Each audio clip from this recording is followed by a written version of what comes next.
Now, live from the 13 Now Digital News Desk, this is the Friday Night Fever Afterburn, sponsored by Beef O'Brady's.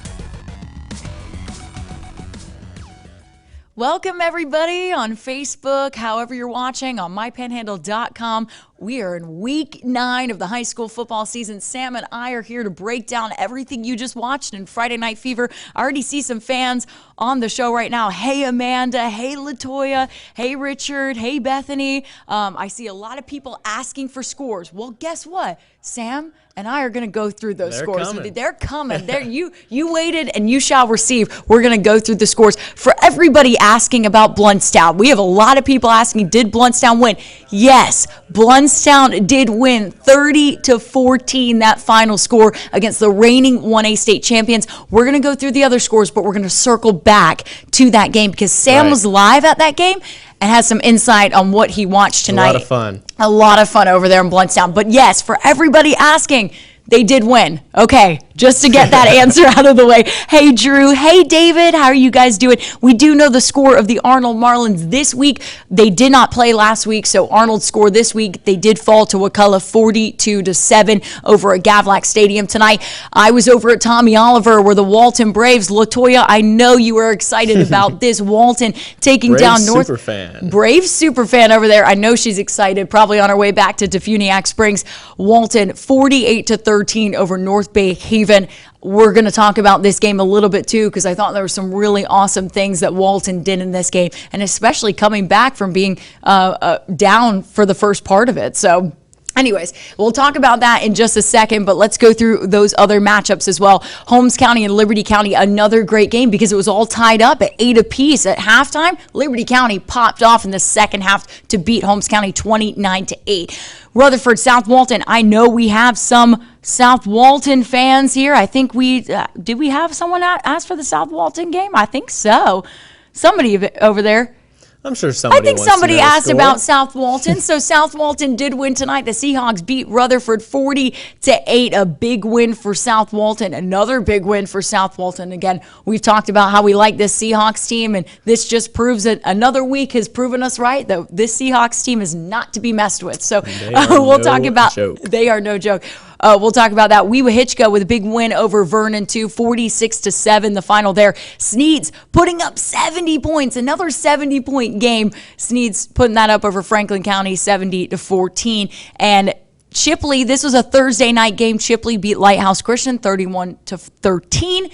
And then I think we might have a few more. Yes, okay. Got to talk about this. I know we have Mosley fans. Yeah, Gina, Sneads put up 70 points. Yes, you're like, what, 70? Yeah, it's crazy amount of scoring in that game. Mosley staying undefeated, 9-0 right now. They are 9-0. No one has been able to defeat the Mosley Dolphins yet. They beat Fort Walton Beach 48-6. Again, their offense unstoppable over there. 48-6, the final score with Mosley tonight. Honestly, Sam, you and I have talked about it. They're a playoff team. They are a playoff team. They deserve to make a run in the playoffs, and I think they could go all the way. No, you're right. This team has been absolutely incredible, and then against another district opponent, just clearly showing their dominance over that district this year. I mean, once again, putting up 48 points, their defense holding them to single digits. They're the real deal. We say it every single week. They're going to make a push. Just wait till playoffs, basically, at this point. Yeah, I think they close out the season, the regular season undefeated, and then we'll see what goes from there. We'll see what happens in the playoffs. So I'm excited about that. Jeremy says PSJ score. I believe we have it on the next slide. 50-13. Port St. Joe took down Jay on the road. 50-13. Again, they were over in Jay, so we didn't go to that game. But man, another great win for the Tiger Sharks. Hey, Gary, we appreciate you for giving us that Arnold Wakulla score tonight over there. I appreciate it. And I believe we said, how did the Bay Tornadoes do, Drew? Well, they fell to Choctaw 42-6. They were on the road at Choctaw tonight. They fell to them 42-6. I believe that's all the scores. So let's go into what happened in the game of the week. Bluntstown and Baker. Look at this guitar solo off the top. I gotta say, this was a great way to start the night because, I'm like, who's coming out on the field to perform the anthem? Like, no, he's not singing. He's playing the anthem. Yeah, and he did a guitar solo for the national anthem. The guitar solo is great, as we see here. Caleb Wagner, the state's leading rusher over there at Baker, did not play tonight. That was obviously a big factor in this game. A huge loss for Baker, too. I mean, he's obviously he's proved himself as being one of the top players in the state of Florida, in the country even. And to lose a guy like that, it's tough. It really is, because we saw it against Walton last week. He was limited against Walton last week. Walton got the win. And this week, again, not playing again. It's really obviously affecting the Gators. It really is. Right. I mean, as you can see there, that defensive front for Bluntstown was incredible. They were stacking the box all night long. Yeah. Both teams clearly watched film on one another. Both were stacking the box. 10 guys in the box all night long. I talked to Bo Johnson earlier this week, and he said it was going to come down to whoever made the biggest plays in this one, because they both have talented teams. They both know each other has talented teams. They're well coached. They're good teams. So it's going to come down to who makes more big plays. And guess what? The Tigers did that tonight. There were some big plays for sure that you saw. It was Bluntstown, and I don't know if this is the kind of a good segue into the play of the night.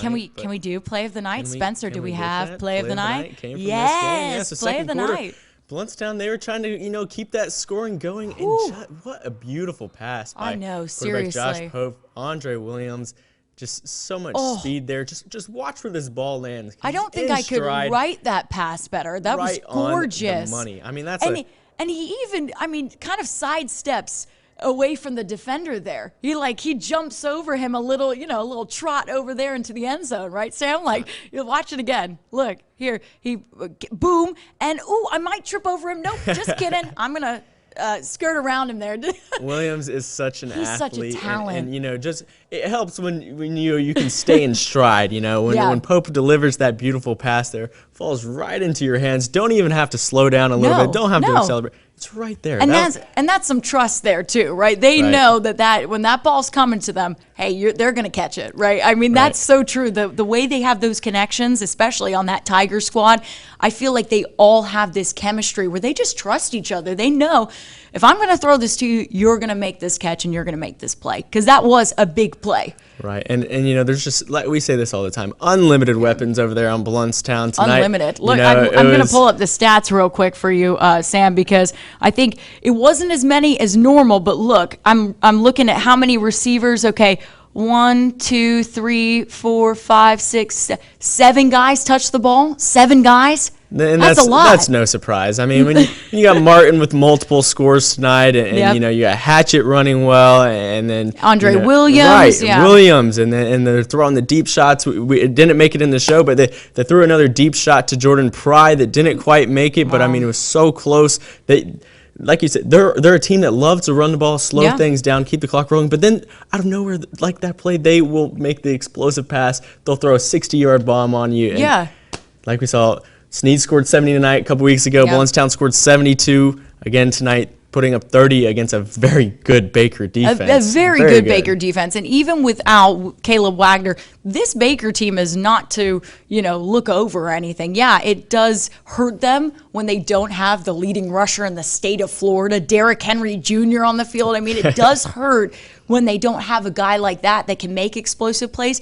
But I think what even puts the Tigers over the edge, and why I think this Bluntstown team has a great chance in the playoffs, is because they don't have one guy.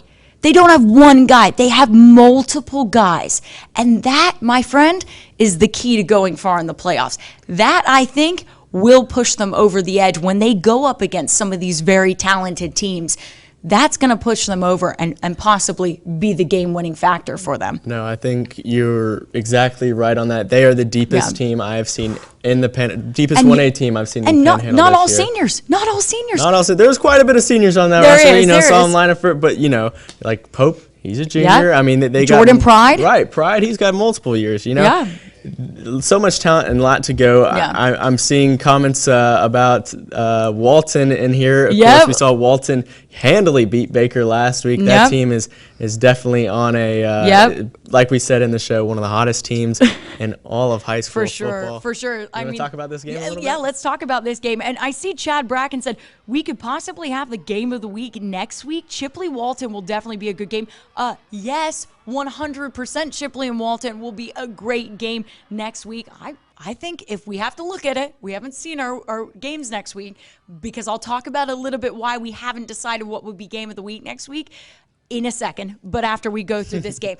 North Bay Haven surprised me. I got to give a kudos to North Bay Haven, because Chad Watts at the beginning of the game was being pressured a lot by that Walton defense. Walton's defense, like we've said before, Sam, is very, very talented. They're incredible. Walton's defense, honestly, one of the best defenses I've seen this season from a team. So honestly, I was shocked that North Bay Haven even scored first in this one. I went, really? Oh, wow, the Buccaneers, okay. They're starting to get that offense going. But look, it was short-lived, because Walton just went off after that. You see that final score, 48-13. And we've said it before. I'm going to say it again. Keontae Miller. Whew. He is a talent. And you look at him and you don't see a quarterback. You just don't when you look at him. But, man, he plays so great. He all night long, he said, okay, I can throw the ball if I want to, but also I can run. I can run, and I can plow through any defender that comes my way. And that's what he was doing tonight. It's amazing to see a quarterback. I mean, I honestly want to compare him a little bit to South Walton's Kemper Hodges, because both remind me a little. They're dual threats. They're a little bit like each other in their size and stature, into where look, he's just plowing through defenders like they're nothing. I mean, if two come at him, no problem for him. Three come at him, no problem for him. He just plows through like they are absolutely nothing for the score. So honestly, great job from Walton this week. I really do want to see what happens. I want to see them go up against this Chipley team. It's going to be a very exciting game, right? Is that right, Sam? Oh, for sure. I mean, Chipley's on a roll right now. They picked up a win this Thursday. Picked up a win last week. Very talented, top 10 1A team in the state. They are. Right Chipley's now. On a roll. They cracked the top 10, and Walton. I don't know if anybody is hotter than Walton right now. A seven-game win streak. Yeah, no. I don't think anybody, besides maybe the Mosley Dolphins, who are undefeated. But. And they lost to a very, very good South Walton team. Yes, they very did. Good. Very good. And I don't even know, if Walton was, playing at the level they're playing then, if they were to rematch, I would love to see a rematch of that one. But both teams incredible. And then I saw some people asking about the South Brittany Walton said game. she wants to see the chip of the North Bay Haven cheerleaders. I don't know if we have that clip for you, Brittany. No, sorry. I am so sorry. I wish look. For you, Brittany, I will post that clip for you so you can have it. Don't worry. If you message me on Facebook, I will send you that clip personally. You can have that clip. I'm sorry we don't have it in the show tonight, but again, I will send you that clip personally if you would like it. Roger, thank you. We appreciate you guys as well for watching, so thank you. We love, me and Sam love what we do, and you guys make it happen. Gina Bozeman did not play tonight. Right, they were off this week. Bozeman was off this week, correct. I'm trying to, we already commented on that on the thread. Thanks, Eugene. We appreciate it. John, how about them Liberty Bulldogs? Yes. Do we have the highlights of that Liberty County game to show John again? Yes, we do. Let's talk about this one, Sam, because our good man Thomas went over to that game, and he said it was a really good game to start off with. I mean, 8-8 at the half. Absolutely tied up. But then Liberty County went off in the second half to beat the Blue Devils, and I thought this game was going to even be our game of the week. I know Bluntstown-Baker had to be that game of the week, but this one was a great rival to it, right? Right. Two very good teams. Holmes County coming off a tough loss to Chipley, but, they're a team that beat Bluntstown. Yes. This is a very, very good Holmes County team, and then Liberty County, they find ways to win, They just keep on rolling. That connection to Tristan Lopez, that man is an athlete. I know, but Liberty County has so many athletes, right. So many athletes. I mean, seriously, we talk about a team, and I think this is why the Bulldogs, they've just been turned around over there since, honestly, Please tell me there's some highlights of my Sneeds Pirates. Sharon, I'm sorry. We don't have any highlights of Sneeds tonight. I apologize. We did not get over there, but it was 70-14 there really quickly. But we don't have highlights of their game. I am so sorry. And I'm so sorry, Jarvis. No Weewa highlights tonight. I wish. We had a little bit of not too many shooters tonight. So I'm going to be told. Short-staffed. We were a little short-staffed tonight. So sorry, Sam and I do what we can. We try and get to every single game we can. So again, I am so sorry if we didn't get your highlights, but we try and circle them around. We try and get everything we can. And you're always welcome to send us in videos. If you get a video of a great play or a touchdown pass or, anything, really, if you get a great play, send it in to us. We will feature it in the show. You can send it to News 13. News 13's email, news@WMBB.com. So you can always send in plays for us. Sorry, we can't get to everywhere. Sam and I are a small sports department, so we do our best. We do our best. Hey, and Coach we also do our best with the pronunciations. Yes. I'm seeing in here Tristan Lopez over at Liberty County. I must say his name wrong every single week because I every single week he's out there making plays, and just Lopez. Is it Tristan? Tristan? Tristan? Tristan. Okay. Tristan. Is what I'm seeing. If that's what the all caps Tristan Lopez, if that's what that is, we will write that down. Thank you for correcting me. Yes, please. Always correct us. I need to be corrected. I got corrected by Coach Arntz of Freeport about their quarterback over there, and I need to be. If I say it wrong, please correct me because I want to say their names I think I said it wrong in the highlights. So Tristan Lopez is how I'm going to say it, unless we get corrected again by Jamie on that. Hopefully that's how. But anyways, Lopez is a talent. Either way you slice it, dice it, whatever name you want to call him, he is a talent. That is true. Thanks, Jamie, for correcting us. We appreciate you for doing that. Again, it's not like the NFL. We don't get given pronunciation guides, but if any coach wants to do that, we will always take it. Let us know. We're here for it. Let us know. Eugene, Mosley may not face any competition until they have to play Central and South Florida teams. Eugene, I agree with you there. Not that the competition they faced this year hasn't been the worst competition ever. No, I mean, they played a Rickards team that Allison, I talked about it last week on the show. Allison Posey, our sports director at TXL, we appreciate all they do for us, and we help them out as well when needed. But I said, how good is this Rickards team? How good are they? And she said, they're pretty good. They're one of our top teams in the area. Well, Mosley went in, beat them. So, and without their two best receivers too. Randy Pittman was doing all the work that night. It was without their two best receivers. So if you're telling me that sounds like a good mix for a team that can go really far with whoever they've got. That's what I think. I'm always for the argument of strength of schedule. Who have you played? You know, like I'll take a team that has 2 losses against very quality opponents over a team that's undefeated and hasn't played anybody. But I mean, the thing about this Mosley team is they're not just finding ways to win. They're not just sneaking by these opponents. No. They're destroying their competition. They're beating them. They have not had a them. close game all year. If there's any sign of this is a really good team, that's it. I don't need to see or hear anything else at this point. I know when they play, there is better competition for them to play. And when they run into the South Florida teams, yes, it'll be a lot stronger. Yes, I it'll agree. be definitely more difficult. But this is a good team. They can compete with anybody. That's what I'm saying. I agree wholeheartedly with that, Sam. Richard, Mosley's region is pretty tough. I agree with you, Richard. I think Mosley has played competition. I think Mosley has proven themselves amongst the area teams. I think Mosley has proven themselves. They went and beat an Alabama squad. I mean, come on. This is a team that you have to give some credit where credit is due. And look, you're 9-0 right now. No one so far has made you scared, right? No one so far has gotten close to you. So when you go into the playoffs, you have all this momentum. You have all this talent. You didn't have two receivers on your team when you played a tough Rickards team. So my thing is that Mosley, I think, has the chance to go very far. It just depends with what they do. It just depends with who shows up to play. Are they at full health? And who they have to take on. If that path is easier, depending on how they finish in the regular season. I mean, that's true.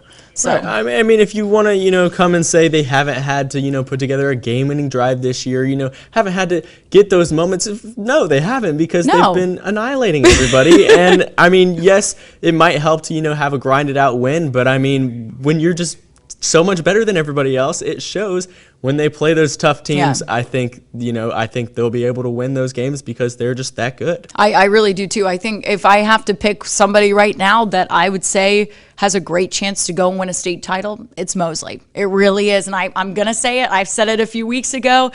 I think they've proven themselves. So anyways, I just wanted to talk about that, I guess, tonight on the show as well, because we have a lot of people talking about Mosley. So, let us know if you want us to talk about anything else. I see someone, Jarvis, saying, who do we have next week? I think he's talking about Weewa-Hitchka, but that segues great into our next topic on the show, which is Week 10 games. Now, we have to go over something. I'm going to go through the first games, but then I'm going to talk about the SSAC playoffs really quick and break those down. Sam and I both know what goes on with those. But let's talk quickly about the games that we do know are going on in Week 10. North Bay Haven takes on Rutherford on a Thursday night. I think that'll be an interesting matchup between those two Bay County squads. Arnold will travel to Godby. Northview takes on Bay. Chipley versus Walton. We just said it. I cannot wait to see that matchup. I cannot wait to see what they do. And then, can we go to the next ones? Gadsden County versus Mosley. That's also going to be a good game. Niceville versus Tate. South Walton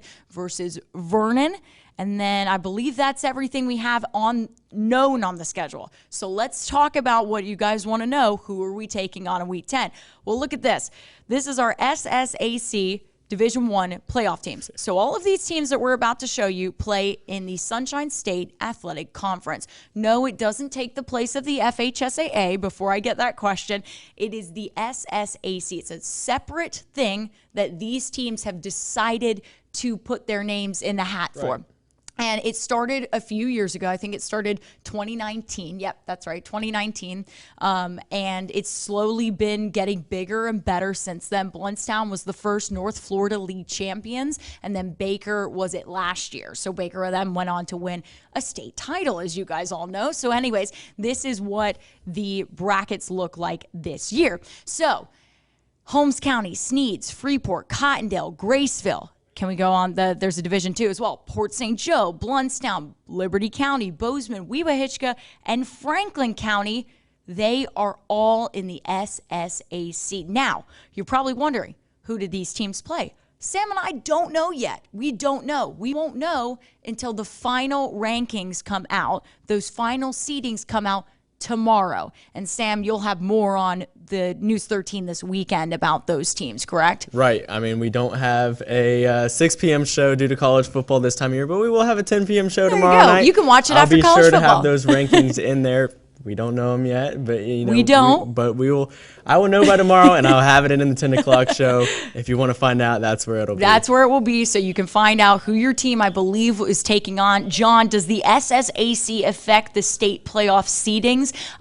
It doesn't. It doesn't, and does in a sense. It does affect it because it still is part of their regular season record. It's still part of that record, and it does affect into the FHSAA RPI rankings. That will be part of their record. So that does go into those RPI rankings and will affect the FHSAA, but it does not affect it in the same way that those are entirely two separate entities. So if, let's say, Bluntstown goes on to win another North Florida League title, the FHSAA isn't going to go, wow, you won a North Florida League title. You're going to be ranked number one. No, that's unfortunately not how it works. So they're two entirely separate things. And if I'm wrong on that, coaches, y'all can correct me, but that's how I've understood it for the past 2 years they've done it. And I don't believe that's changing. So hopefully that answers your question.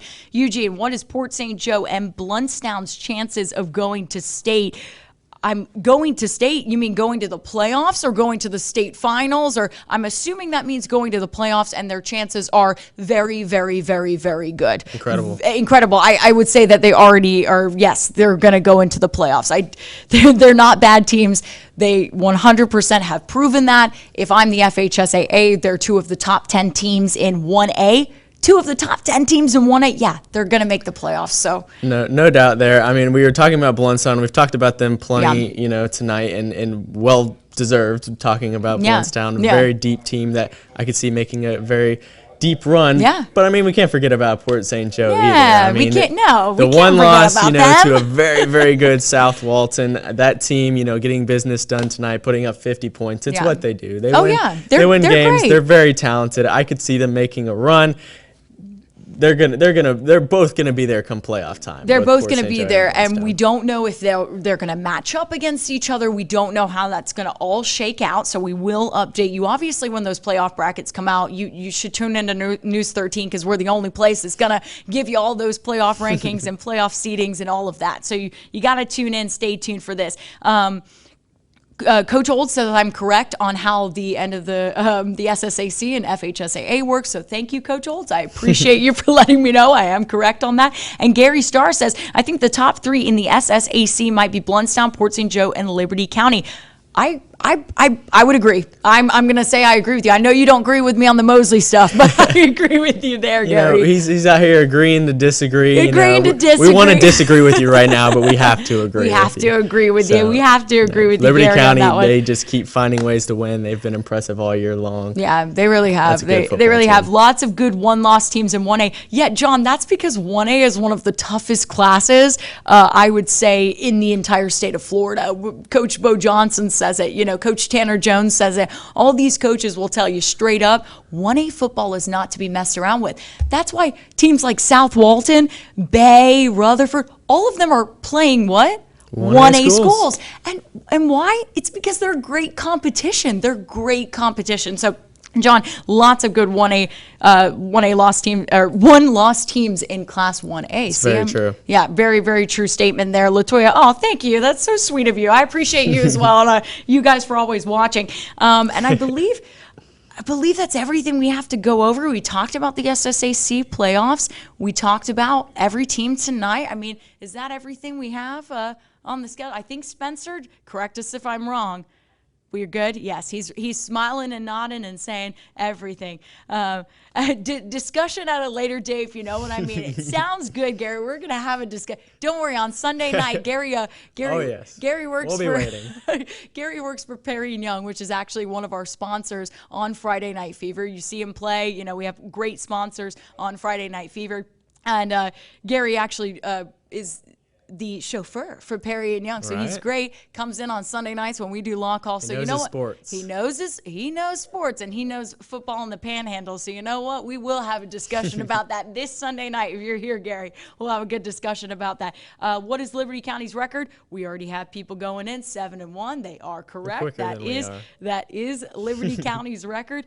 And I believe, again, that is everything we have to talk about tonight. It was a fun week. But Sam, you know what I can smell in the air? Playoffs. It's that time. I'm so excited. I'm excited to see the SSAC playoffs as well because somebody's going to be crowned a North Florida League champion. Right. Somebody. There's a lot of teams, and it's getting to that time of year where we kind of know who's good, who's not so good this year. But now it's kind of just who's playing your best ball because I mean at this point it could be on any given night. As famous coaches have said, you got to be playing your best ball when the frost gets on the pumpkin. But we don't have that in the state of Florida. So I'm just going to say when it gets mildly colder, that's when you want to be playing your best ball. If it's dropping into the 60s. Yeah, when it drops into the 60s, that's when you want to be playing your best ball in the state of Florida. That's my way to say it. Oh, sorry, Gary, driver, not chauffeur. That was my bad. Driver, not chauffeur. Yeah, so that's everything we have to talk about this week. Join us next week for week 10 of the season. Wow. Week 10, wow. We've just flown through this season of football. I don't want it to end. Who's with me? I don't want it to end for sure. I'm getting so excited for the playoffs, but I'm like, just slow down a little bit. I know, please. Football season, stay a little longer. I want a little bit more, but we can't have that. We're going to roll through the rest of the season, and this is when it gets really exciting. So we are excited to bring you all that action on Friday Night Fever. And even Friday Night Fever Afterburn. So please keep joining us. We enjoy hanging out with you guys on Friday night, and we thank you. Oh, thank you. And Spencer is great. He's going to have all those highlights for you on mypanhandle.com. Right after we get off the show, we're going to post those highlights. So if if you ever miss the highlights in our show, please watch Friday Night Fever, but you can always catch them online at mypanhandle.com. So we'll have all of them for you there, and we always appreciate you guys for watching each and every week. We can't do what we do without you guys. I see 56 people watching right now, so thank you for making this show, one of the most fun to do. This is, when we talk about this, every week, it's so much fun to do Friday Night Fever, but then they come in here and interact with everybody, get in the football community, the Panhandle football community.